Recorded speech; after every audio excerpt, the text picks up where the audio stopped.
si le cerveau ne recrute pas la bonne chaîne motrice dans la bonne séquence de recrutement, ben la personne va toujours se blesser de la même manière. Peu importe la correction que je vais faire. Bonjour tout le monde, aujourd'hui on reçoit Geneviève Gagné, chiropraticienne, une excellente thérapeute qui enseigne maintenant à l'international au Canada et en France l'approche des RNR, donc les réflexes néonataux retenus. Je voulais qu'on parle de ça aujourd'hui parce que c'est un des coffres à outils qui m'a aidé énormément dans ma pratique avec mes patients. Donc bonne écoute, je suis très heureux de t'avoir Geneviève. En fait, j'étais ton junior à l'Université du Québec à Trois-Rivières quand on était en chiropratique, ça fait déjà une bonne quinzaine d'années. J'ai le goût de dire, possiblement plus. Je me rappelle pas exactement c'était quelles années, là. Mais bref, tu étais une année au-dessus de moi et tu es gradué en quelle année déjà? En 2008. En 2008 déjà, exact, c'est ça. Tu sais, je disais 15 ans, on n'est pas si loin que ça, bref. Exact, tu as obtenu ton diplomate en kinésiologie appliquée, qui est une partie intégrante là, de nos pratiques respectives, un petit peu après ça, évidemment. Et tu as fait ta certification en RNR, ce qui est... le volet là, que j'aimerais qu'on développe un petit peu plus aujourd'hui ensemble. Puis pourquoi j'ai le goût qu'on développe là-dessus? Parce que c'est un outil ou même, je dirais, un coffre à outils que lorsque j'ai ajouté ça à ma pratique jadis, j'ai vu des impacts incroyables sur une panoplie de conditions. Autant, justement, les réflexes néonataux chez les personnes plus jeunes que chez les adultes. On va en parler un petit peu plus là, tout à l'heure. Mais maintenant, en fait, depuis cette certification-là, tu peux enseigner à l'international. Tu enseignes non seulement au Québec, mais aussi en France, je crois. Puis en français, hein, avant, il fallait aller là, soit en Australie, où est-ce que ça a commencé. C'est un bon voyage, mais aussi après ça aux États-Unis et autres. Donc, on est super chanceux de t'avoir comme enseignante de tout ça pour amener ce coffre à outils-là, ces outils-là, en fait, aux multiples thérapeutes et essentiellement aux patients. Donc, je crois aussi que tu as plusieurs autres formations, le plus dernièrement que tu as entrepris au niveau plus neurologique, développemental là, de l'enfant. Bref, tu pourras nous en parler peut-être un petit peu plus. Ce que je suis curieux de savoir, en fait, Geneviève, c'est qu'est-ce qui t'a amené, en fait, vers ce parcours-là? Si tu peux nous en parler plus, j'aimerais bien ça. Mais merci Maxime de me présenter de cette façon, de me recevoir sur ta plateforme. C'est vraiment le fun qu'on puisse échanger ensemble librement sur nos passions communes, n'est-ce pas? Puis en fait, qu'est-ce qui m'a amené à m'intéresser à la technique RNR? C'est vraiment un parcours je vais appeler ça des WUMF. Là. Moi, dans le fond, la kinésiologie appliquée, j'ai été exposée à ça quand j'étais à l'université. Puis ça a été une soirée qu'un de nos collègues, Charles Héroux, était venu présenter la kinésiologie appliquée. Puis on dirait que là, instantanément, il y avait eu un woof qui s'était fait dans ma tête de dire « OK, mais avec ça, je peux vraiment aller chercher de l'information cachée qui va me permettre d'être vraiment plus efficace avec mon patient, tu sais. » Fait que là, je m'étais dit « OK, il faut que j'apprenne tout ça. » Fait que là, je m'étais mis à faire mes formations en kinésiologie appliquée. Puis là, comme Maxime l'a dit, là, j'ai été chercher mon diplomate. Donc, le plus haut niveau de certification qui nous permet d'enseigner. Fait que j'ai été compléter ça en 2014. Et là, après, je pense en 2016, il y a ce monsieur-là, Dr. Keith King, qui était... j'avais entendu parler de la technique des réflexes retenus, mais je savais pas c'était quoi, mais encore une fois, Charles Héroux m'a dit « Geneviève, tu vas capoter, c'est super cool, c'est des affaires retenues qui fait que ton cerveau, il est pas tout développé. » J'ai dit « OK, ça... » D'accord. Je vais aller faire le cours. Le monsieur vient d'Australie, donc tu sais, c'est une expérience unique, ou en tout cas qui se présentera pas souvent. Fait que je m'inscris, j'y vais. Puis là, j'écoutais la formation, puis je me disais, OK, attends un peu, là, t'es en train de m'enseigner que la façon avec laquelle le système nerveux des gens s'est développé, que ça va limiter le potentiel d'utilisation du système nerveux. S'il y a encore des tronçons qui sont pas toutes matures, j'ai comme, OK, mais là, on est ailleurs, là. Là, ça veut dire que le patient, ça se peut que le patient qui se présente à moi, il ait juste jamais développé certaines compétences fonctionnelles, ce qui fait qu'il est pris dans certaines boucles immatures de fonctionnalité qui l'empêchent d'avoir le plein contrôle sur ses apprentissages, son comportement, sa gestion motrice de son corps. Fait que là, ça veut dire que si on débloque ça, on peut permettre au patient de développer ses compétences. Wow. Exact, ça ouvre une porte toute nouvelle sur une panoplie de choses. Puis c'est dans ce genre de formation-là, tu penses tout le temps, OK, tel patient problématique, tel cas plus complexe, ou si ça, oh my God, j'ai déjà hâte d'aller évaluer ça sur cette personne-là. Oui. Puis là, tu sais, le potentiel de la personne, tu dis, mais c'est ultimement tout le monde. Exact. Ultimement tout le monde. N'importe qui a un système nerveux, ça veut dire que je peux l'évaluer puis l'optimiser. Ça, c'est très cool. Fait que là, je me suis dit, OK, faut que je fasse ça. Fait que là, ben, à cause de ce WUMF-là, ben, j'ai fait toute ma certification pour pouvoir, parce qu'en fait, c'est ça, moi, je savais que je voulais enseigner. Moi, je savais ça dans la vie, que j'avais envie d'enseigner en kinésiologie appliquée parce que ça me passionne. Mais il y avait déjà un paquet de cours qui se donnaient, là, tu sais. Il y avait déjà plein d'enseignants hyper qualifiés qui donnaient déjà les formations. Fait que je me disais, mais je sais pas, moi, où est-ce que je vais me situer là-dedans. Ça va être quoi ma branche d'enseignement à travers tout ça, tu sais? Fait que, on dirait que d'avoir plongé là-dedans, après ça, je me disais, mais ça va être ça. C'est ça que je vais faire. Moi, je vais enseigner ça. Cool. Ça va être ma petite affaire à moi qui m'a fait justement un WUMF. Puis là, ben, je me suis dit, ben là, mon travail, c'est de transmettre ce WUMF-là. C'est un bel exemple, hein? C'est un bel exemple de suivre ces WUMF qui nous amène directement sur notre X parce que je crois que tu l'es bien, en fait, là. Et c'est vraiment intéressant. Puis comme tu dis, des fois, ces petits trucs-là, tu penses déjà... quand on est passionné par ce qu'on fait, on pense à nos patients, mais on pense aussi des fois comme j'ai hâte de me faire évaluer de cette façon-là. C'est comme j'ai hâte de voir qu'est-ce qu'on va trouver, etc. Tu sais, dans ces moments-là, qui était sur quelque chose là qui te propulse, là, tu sais. De croustillant. Oui, je suis content de t'entendre là-dessus, c'est vraiment intéressant. Puis tu sais, ça me fait penser à moi dans différentes sphères également. Puis c'est pour ça que je voulais t'avoir avec nous aujourd'hui pour le volet, ce volet-là spécifiquement, mais juste pour que tu nous partages ta passion contagieuse là, par rapport à ça. Est-ce que tu pourrais, pour tout le monde qui nous écoute, en fait, là, nous expliquer un petit peu brièvement quand même, c'est quoi un réflexe primitif, les réflexes néonataux, qu'est-ce que c'est là, quand on parle de ça? Bon, parce que ça semble évident, pour Maxime et moi, on en discute parce qu'on sait de quoi qu'on parle, mais justement, c'est une bonne question. Premièrement, qu'est-ce qu'un réflexe néonatal? Bon, tout le monde, on sait, il y a un bébé qui vient au monde, puis on met notre doigt dans la bouche du bébé ou le bébé s'en va sur le mamelon, il se met à téter automatiquement. Même si lui, volontairement, il n'a aucune idée de ce qui est en train de se passer, là. Il sait pas qu'il faut qu'il s'alimente pour survivre à travers ce monde, se développer, patati patata.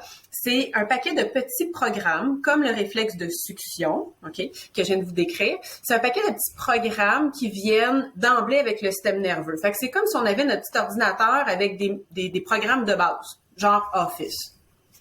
On a Word, Excel, nanana. Et une fois qu'on a Office, ben là, je suis pourrie en informatique, ça se peut que je dise ça. Mettons qu'une fois qu'on a Office, qu'on puisse comme venir greffer après, au fil du temps, plus qu'on maîtrise, mettons PowerPoint ou etc., là, on peut venir greffer des logiciels plus avancés avec des compétences plus avancées. Fait que les réflexes néonataux retenus, les réflexes néonataux tout court, on va revenir aux retenus après. Les réflexes néonataux, c'est vraiment des petits programmes qui vont permettre à notre système nerveux de rentrer en interaction avec l'environnement et de créer des apprentissages. Donc, exemple, le bébé, il y a quelque chose qui tombe dans sa paume de main, ses doigts se ferment autour du doigt. Mais là, éventuellement, ça va lui permettre de développer la conscience de sa main, la conscience aussi du toucher, des textures. Puis là, ses yeux vont se mettre à voir que sa main, à lui, touche quelque chose. Donc, toute cette prise de conscience-là de l'univers corporel, mon enveloppe corporelle, la texture, les sensations, mon environnement, comment j'interagis avec mon environnement, comment celui-là m'influence. Puis de là, il va développer de plus en plus son cerveau et développer des fonctions corticales qui, là, vont être du contrôle volontaire. Donc, éventuellement, ça sera plus réflexe. Là, je mets mon doigt dans ma paume de main et automatiquement, ça ne fait plus ça. Pourquoi? Parce que là, mon cerveau a développé la compréhension de si j'ai une pression dans la main, j'ai le choix de fermer ma main ou de pas fermer ma main. OK? Et ça, c'est des compétences de contrôle volontaire qui vont se développer dans le temps. Donc, les réflexes ont vraiment une durée utile.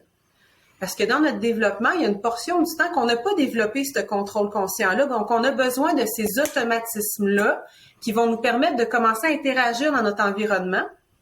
Mais à un certain moment donné, là, notre cerveau est censé avoir développé ce contrôle-là. Donc, les réflexes n'ont plus lieu d'être. Et la façon que ça fonctionne, c'est que plus notre cortex se développe, plus il va venir intégrer, donc empêcher les réflexes de fonctionner. Fait que les réflexes restent tout le temps là, mais c'est comme si le niveau supérieur prend le relais puis inhibe ces fonctions-là. Donc, moi, j'ai encore mes réflexes primitifs d'actifs dans mon cerveau plus inférieur, mon cerveau reptilien. Ils sont encore là, ces programmes-là existent encore, mais je les utilise pas parce que j'ai des programmes beaucoup plus avancés pour les contrôler. Mm-hmm. Mais ce qui est intéressant, c'est que c'est à partir de 12 mois environ, la majorité des réflexes là, sont plus présents. Mais ce qui est intéressant, c'est qu'il y a des adultes ou il y a des jeunes enfants au-delà de l'âge de 12 mois qui vont présenter encore des caractéristiques de rétention de ces réflexes-là. Donc, en les évaluant, on va s'apercevoir qu'il y a encore une activité involontaire, réflexe, dans certaines portions de leur fonctionnalité.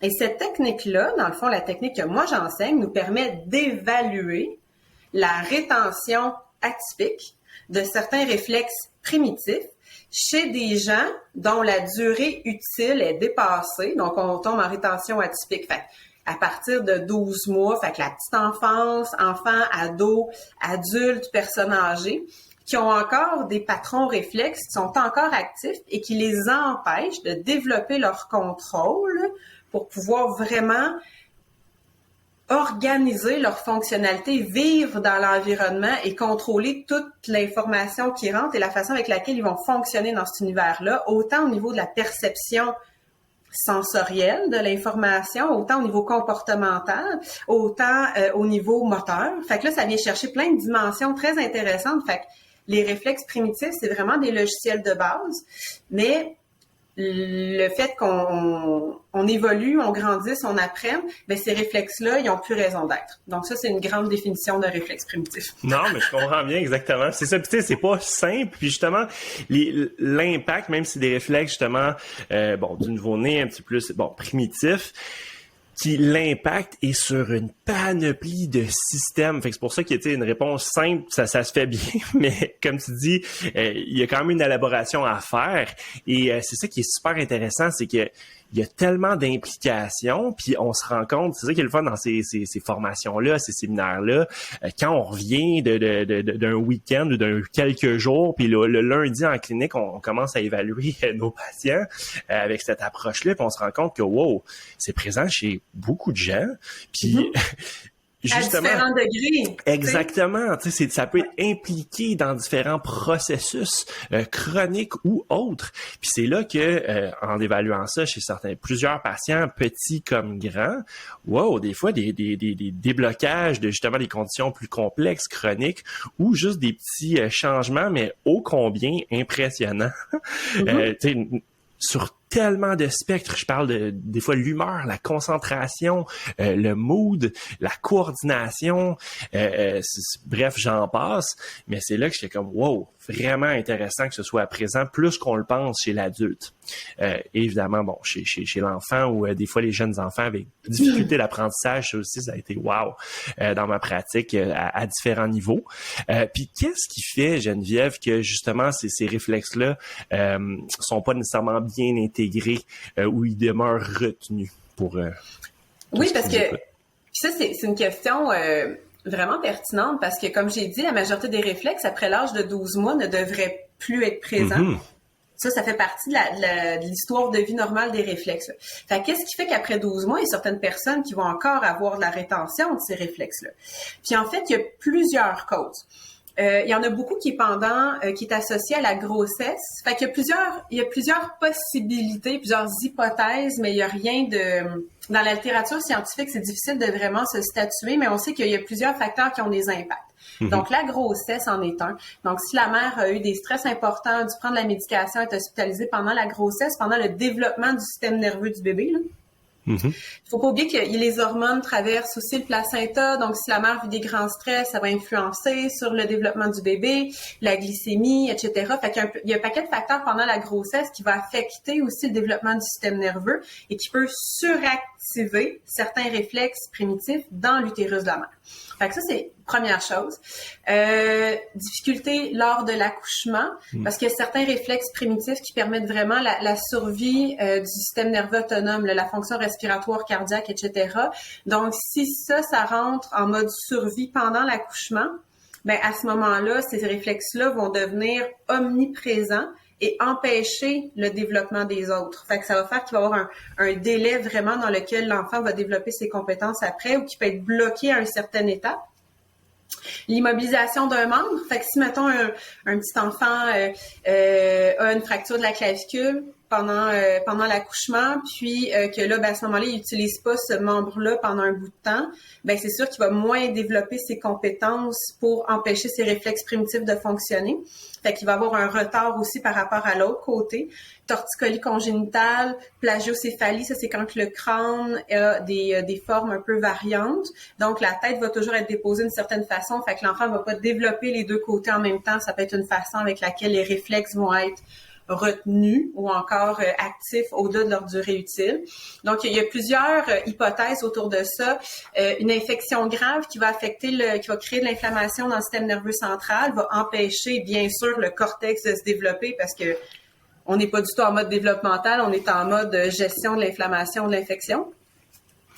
Et il y a aussi quelque chose de très intéressant. Ça, c'est pour les réflexes qui tarderaient à s'intégrer. Sauf que si notre cortex, mettons qu'on a tous développé ces compétences-là, qu'on est devenu un adulte accompli, puis qu'on n'a plus de réflexes. Tout est beau, ça va, on a tout notre potentiel cortical, on est des surhommes. Et là, on a un incident dans notre vie qui va venir affecter nos fonctions corticales. Mettons qu'on pense à un AVC. On reste très simple, OK? Mettons qu'on pense à un AVC qui va venir affecter littéralement un circuit neuronal, une zone de notre cerveau qui va être affectée par cet AVC-là. Donc, il y a des neurones qui vont mourir, etc. Puis, il y a de l'activation du système immunitaire à cet endroit-là. Donc, il y a de la neuroinflammation qui va se faire. Est-ce que cette portion-là du cortex, qui n'a plus son contrôle inhibiteur sur les réflexes primitifs, pourrait faire que ces réflexes-là vont ressortir et remontrer une activité? Puis en clinique, c'est pour ça aussi à l'université, pour ceux qui ont fait des formations justement d'évaluation diagnostique, il y a certains réflexes primitifs qui sont considérés comme pathologiques, comme le Babinski entre autres, qui est connu comme un réflexe pathologique, mais ultimement, il est géré par le lobe frontal, principalement, ce réflexe-là. Fait que quelqu'un qui fait un AVC du lobe frontal, qui redéveloppe un Babinski, parce qu'il a toujours été là, n'est-ce pas? Il était juste contrôlé par le cortex. Mais ça, c'est une manifestation d'une perte de contrôle cortical. Donc, la personne va réactiver son réflexe primitif, même si elle l'avait déjà contrôlé au préavant, parce que le circuit permet plus de le faire. Mais quelqu'un qui aurait jamais développé son contrôle sur son Babinski pourrait avoir 30 ans et avoir un Babinski positif qui est nullement dû à un réflexe pathologique. C'est juste qu'il n'a jamais eu la chance de l'intégrer. Mm-hmm. Okay? Fait que là, il y a toute l'évaluation clinique qui nous permet de savoir est-ce que la personne est en difficulté, inflammation neurologique centrale ou c'est vraiment un problème développemental.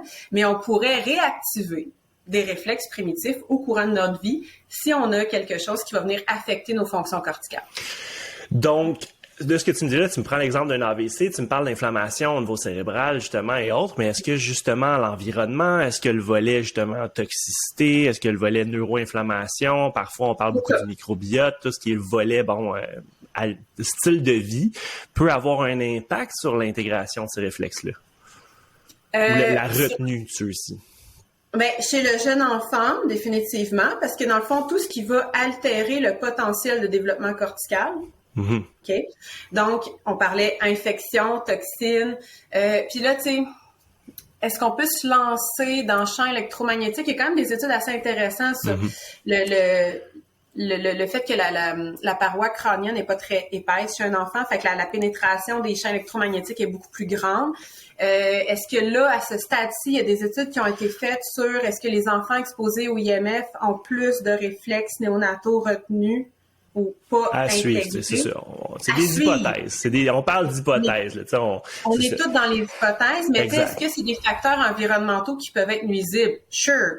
Mm-hmm. La portée de leur impact, on le sait pas. C'est ça. Mais au niveau, c'est ça, au niveau infectieux, au niveau médicamenteux, avant 6 ans, il y a plus ou moins de barrière hémato-encéphalique. Là, la barrière est très perméable, fait que c'est certain que toutes les molécules, exposition chimique ou à des toxines environnementales peuvent passer plus facilement, créer de l'inflammation dans le cerveau et nuire au développement chez l'enfant. Des compétences de contrôle cortical. Et là, chez l'adulte, l'utilisation de drogue, etc., est-ce que ça peut venir... Il faut que ça soit quelque chose qui vienne affecter suffisamment la capacité de contrôle du cortex. Je comprends bien.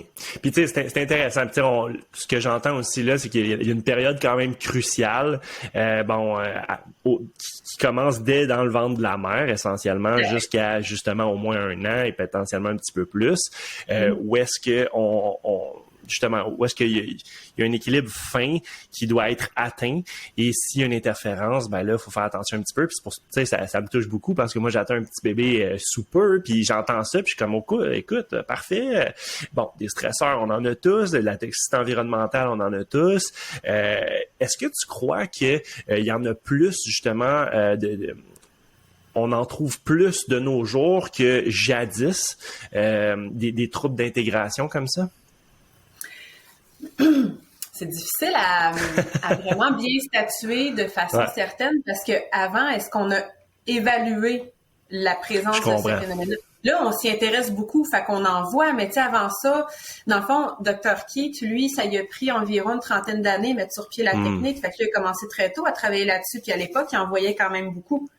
Donc, en proportion, c'est difficile à savoir parce que comme n'importe quoi, plus on s'y intéresse, plus on le cherche, plus on en trouve. Exact, c'est ça.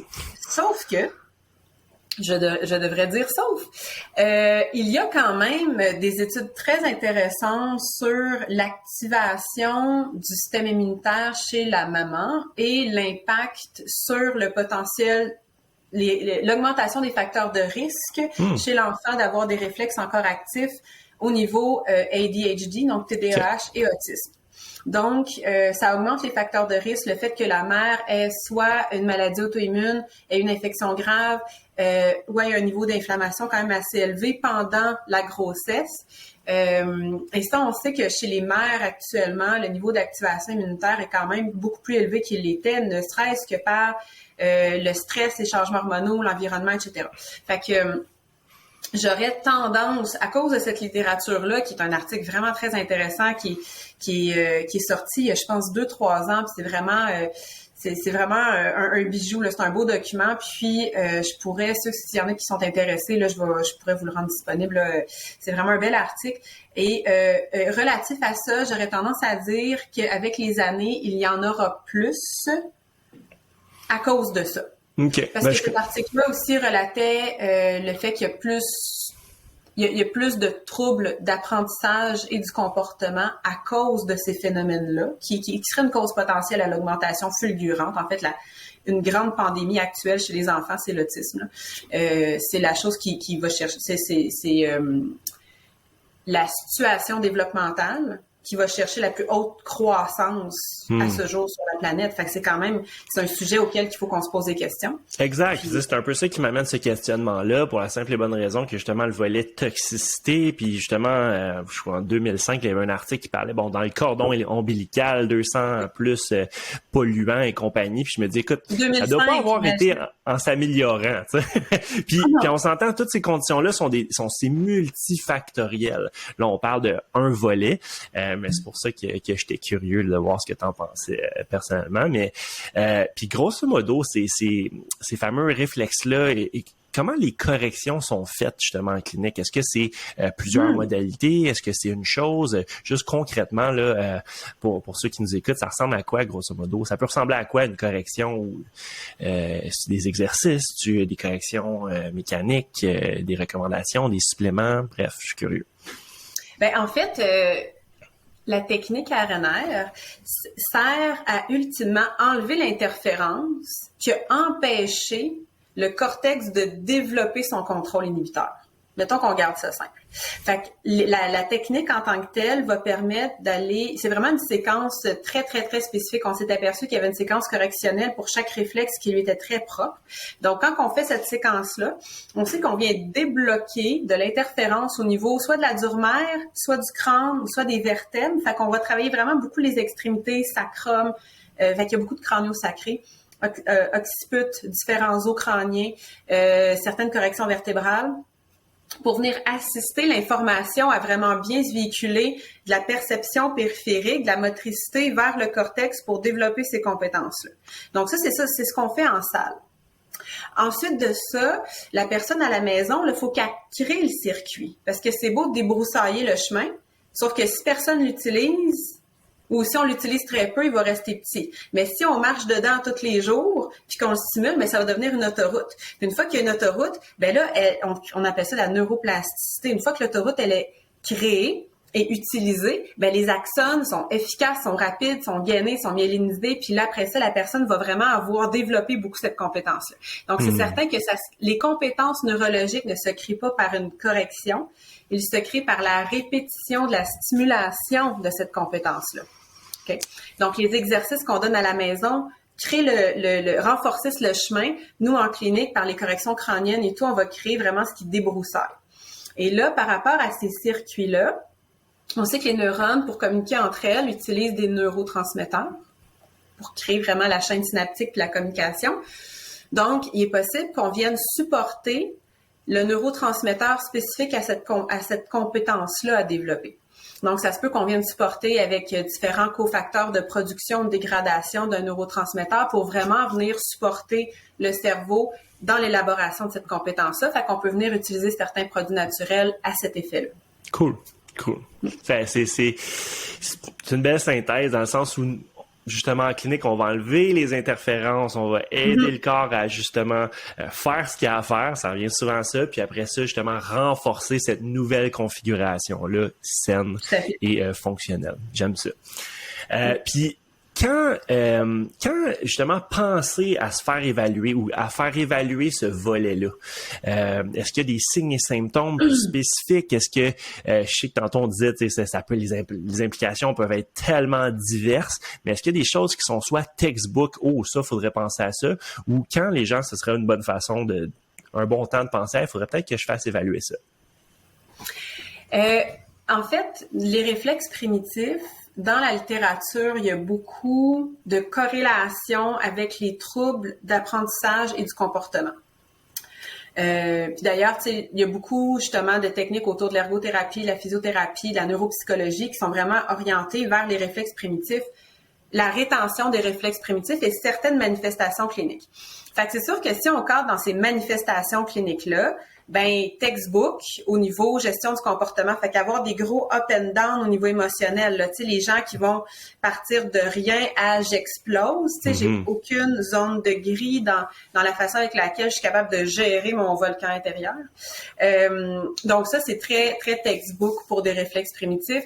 Les gens qui ont de l'hypersensibilité au son, à la lumière, au toucher, que se faire caresser, se faire de coiffer les cheveux, là, tu sais, ou les étiquettes ou certaines textures que c'est dégueu, là, bon, ça c'est vraiment textbook, tout ce qui est perception sensorielle, fait qu'agressé par puis au quotidien, ça peut devenir vraiment très pénible pour un adulte de juste vivre en société dans un milieu de travail si tous les sons ambiants vous amènent tellement de stress, vous êtes en train de manger avec vos collègues, puis juste les bruits de papier qui s'ouvrent, la personne qui mastique à côté de vous, ça vous rend complètement dingo. Mais à la fin de votre journée, vous êtes brûlé d'avoir à toujours contrôler cette information-là qui vous agresse. Fait que tout ce qui est que vous avez l'impression que vous êtes une espèce d'ovni à travers tout ça, parce que les gens, ça n'a pas l'air de les affecter autant que vous. Bon, ces troubles sensoriels-là. Ensuite, mettons qu'on parle au niveau moteur. La personne qui dit, moi, on dirait que je m'enfarge on dirait que j'ai pas le contrôle de mon corps. Mon enveloppe corporelle ne m'appartient pas. Tu sais, moi, je suis du genre à rentrer dans un cadre de porte. Pourtant, je l'ai vu, mais on dirait que j'ai mal calculé mon affaire. Où je suis tout le temps en train de tout échapper. On dirait que les distances, il me manque tout le temps un 8e ou quelque chose de même qui fait que je renverse mes verres d'eau, j'échappe des trucs par terre.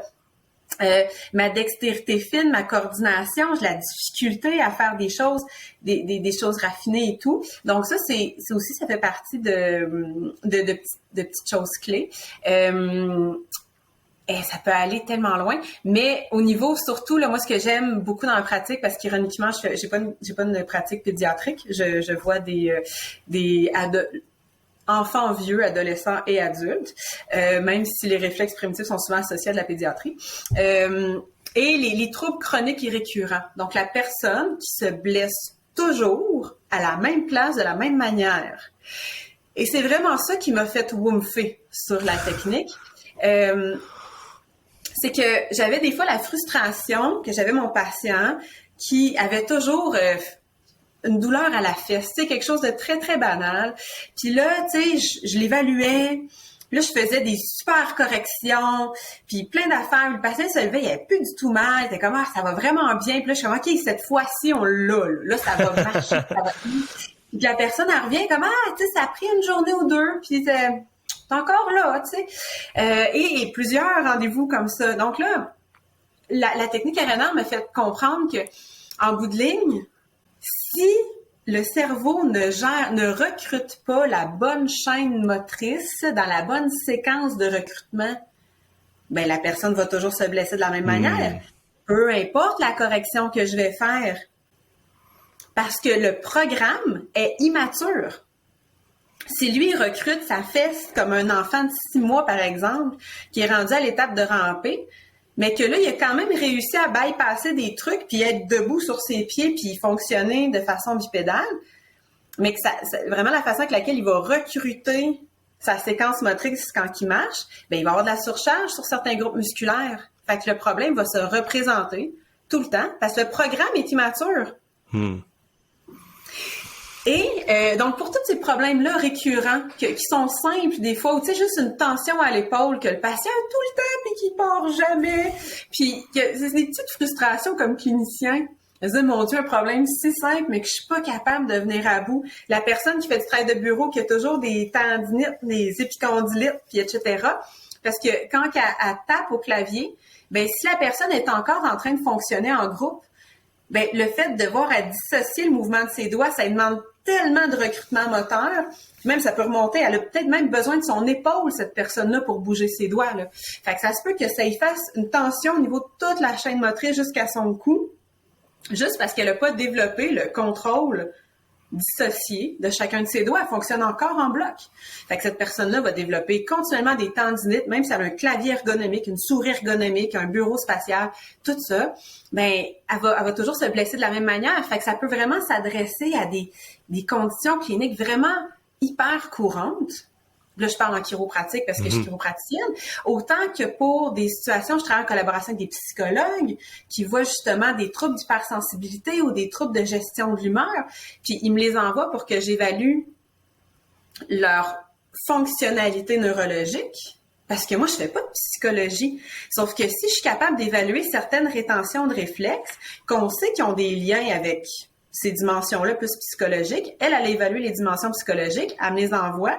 Moi, j'optimise la façon avec laquelle le cerveau fonctionne, prends l'information, gère l'information, envoie l'information, puis qu'elle, après ça, elle voit des améliorations au niveau comportemental. Mais ça, c'est de l'interdisciplinarité. Exact, là. C'est ça, ça ouvre la porte à une belle interdisciplinarité, à aller chercher une synergie entre les différentes approches, puis essentiellement, autant pour les praticiens que pour le patient qui en est gagnant, là, tu sais, fait que c'est ça que je trouve merveilleux, puis c'est pour ça que j'étais curieux de savoir aussi comment tu voyais ça par rapport à ça, dans le sens où, comme tu dis, c'est un outil parmi plusieurs, mais qui est ô combien important parce que ça travaille sur le volet, intégration au niveau neurologique. Puis en bout de ligne, c'est ça qu'on veut savoir tout le temps, c'est qu'est-ce qui va faire que ma correction va tenir? Combien de temps ça va tenir? Si ça tient pas, pourquoi?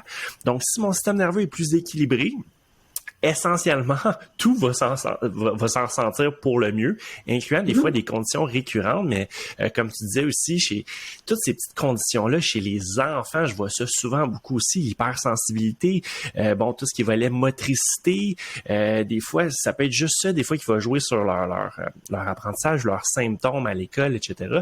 Fait que c'est des choses qui sont ô combien fréquentes, puis des fois, on pense pas par rapport à cette intégration-là au niveau du système nerveux central et des réflexes, là. Donc, j'adore ça, merci.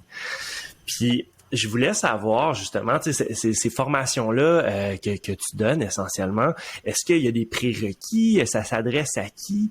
Bref, c'est ça, je suis curieux.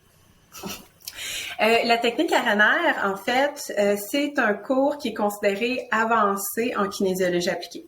Donc, les prérequis, les gens qui veulent faire les cours en réflexe retenu en kinésiologie appliquée, parce qu'il y a différents cours et formations et professions qui adressent les réflexes retenus de différentes façons. Il y en a que c'est via des exercices, etc. Fait que, tu sais, pour ce qui est ma part en kinésiologie appliquée, qui fait l'interrelation aussi avec les neurotransmetteurs, comme on a parlé et tout, c'est un cours avancé, donc ça prend 100 heures de base en kinésiologie appliquée pour pouvoir, après ça, se présenter dans le cours RNR.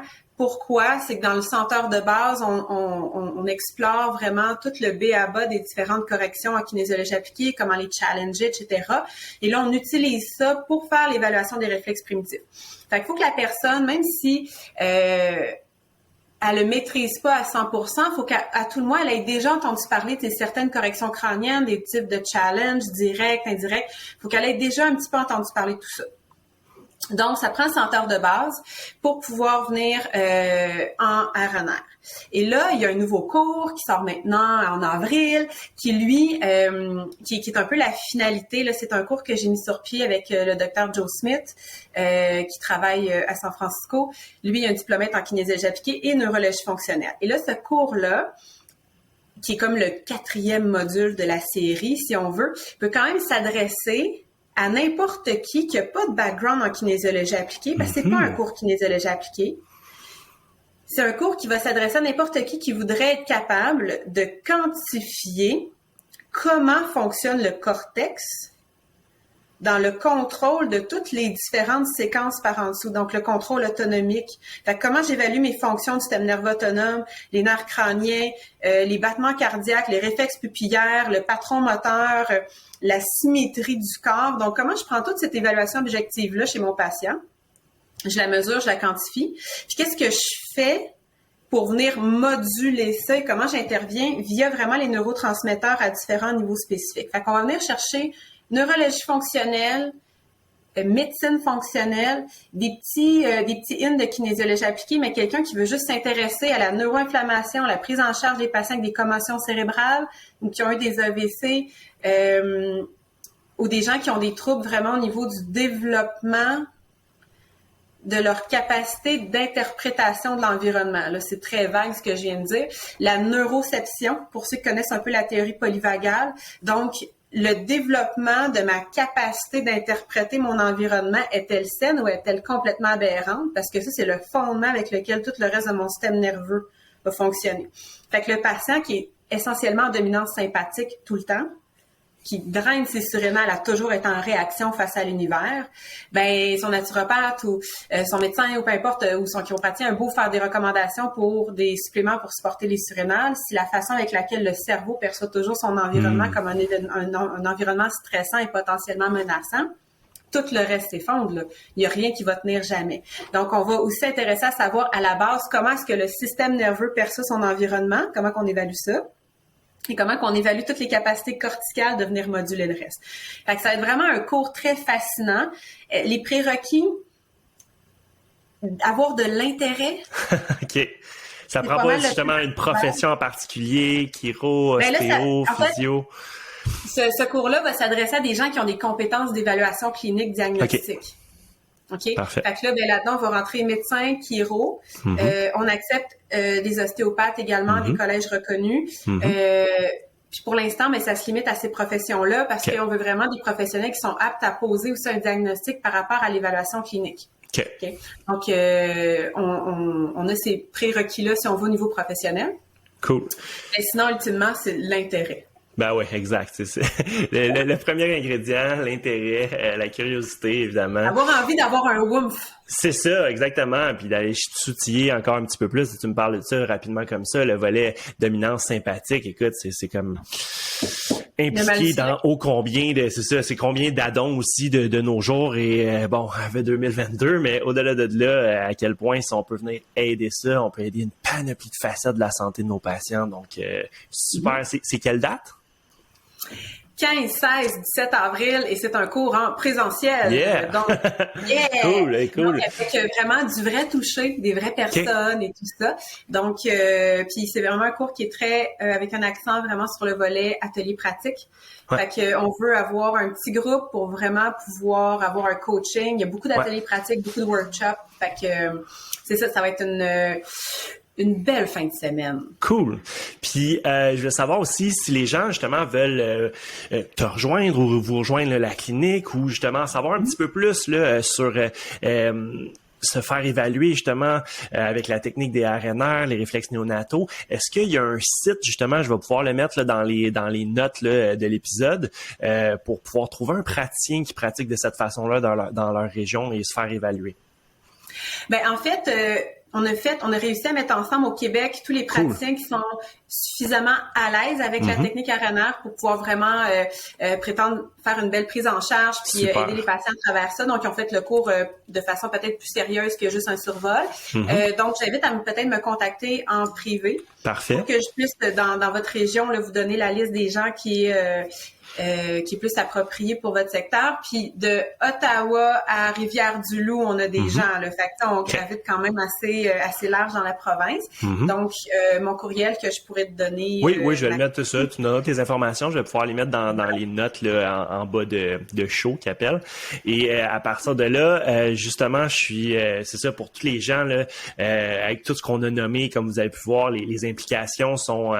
presque infini, mais tous les volets, là, quand je pense aux troubles d'apprentissage qui me touchent beaucoup, volets attention, comportement, coordination, et je le vois beaucoup là, ces temps-ci, comme tu disais, tout ce qui peut nuire à ça en bas âge, mais les interventions à la naissance et tout, je suis là-dedans beaucoup là, avec le bébé qui s'en vient. Donc, à chaque fois, j'ai des petites lumières qui allument, mais... si c'est quelque chose qui a résonné avec vous, notre épisode d'aujourd'hui, n'hésitez pas, je vais mettre les notes pour contacter et pour la recherche et pour les ressources là, en bas dans tous les commentaires et les notes. Ça va me faire plaisir. Puis pour les thérapeutes que ça intéresse d'aller chercher ça comme outil, comme coffre à outils, je vous l'encourage fortement. Puis avec Geneviève, on discutait là, tout à l'heure avant de commencer. La demande est grande, donc si vous avez un intérêt pour je lance ça comme ça, pour les Laurentides, il y a de la demande. Donc, si c'est quelque chose qui vous intéresse, je vais mettre aussi le lien pour la formation de RNR qui se donne en ligne encore jusqu'à maintenant, je le crois, ou en présentiel. Bref, je vais mettre toutes les ressources là, dans le bas pour que vous puissiez en ligne, elle ne sera plus disponible. C'est l'extension qui est disponible pour les gens qui ont déjà fait le cours, mais je compte bien partir un round en présentiel à partir de l'automne. Donc, s'il y en a qui sont intéressés, faites juste m'écrire. On va déjà bâtir une liste. Super. Restez à l'affût puis écrivez à Geneviève. Là, ça va lui faire plaisir là, de vous diriger avec ça. Merci infiniment d'avoir été avec nous aujourd'hui en espérant que ça a été informatif pour vous et on vous souhaite une bonne semaine. Merci.